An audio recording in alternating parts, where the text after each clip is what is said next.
দেখুন আমি এখানে 6 পিস মাছ, মানে 4 পিস মাছ আর 2 পিস মাথা, এটা রান্না করব। 6 পিস মতো মাছ ভেজে রেখেছি। এবার এখানে দেখুন তেল রয়েছে কিছুটা, আমি যে করেছি, মাছ ভেজেছি, তার মধ্যে আর একটু সরষের তেল দিয়ে দিলাম। দেখুন একটু হাতে গোটা গরম মশলা নিয়ে নিয়েছি, গোটা গরম মশলা সম্বার দিয়ে দিলাম।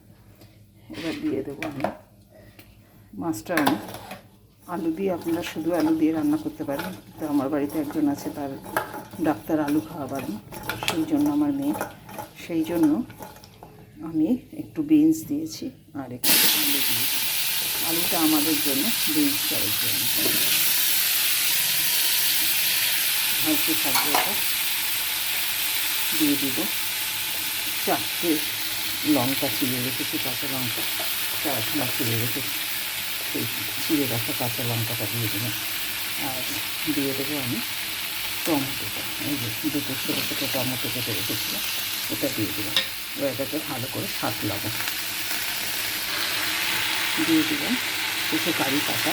এটা আপনারা না তেলে যখন সম্বার দিয়েছিলেন ওই গরম মশলা দিয়ে, তখনই দিয়ে দেবেন গরম মশলার সম্বারের সময়।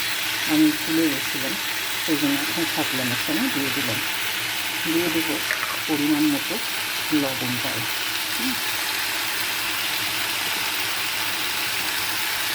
লবণ দিয়ে দিলাম। আমি কাঁচা হলুদ দিয়ে রান্না করি, কাঁচা হলুদ রং খাওয়ার জন্য। ও ভালো করে সাঁতলাবে। এখন এখানে একটা একদম লেগে আছে। দিয়ে দিলাম রসুনের পেস্টটা, দিয়ে দিলাম আদাটা,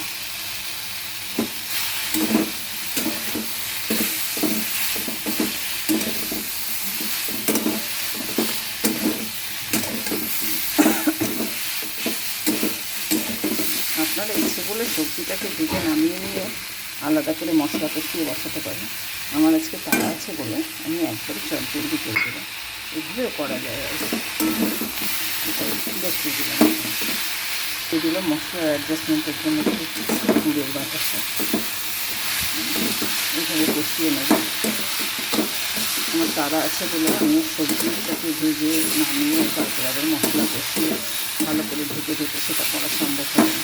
জলদি দরকার হলে তখন তাড়া থাকলে একটু জল দিয়ে দেবো, মশলাটা পুড়ে না যায়।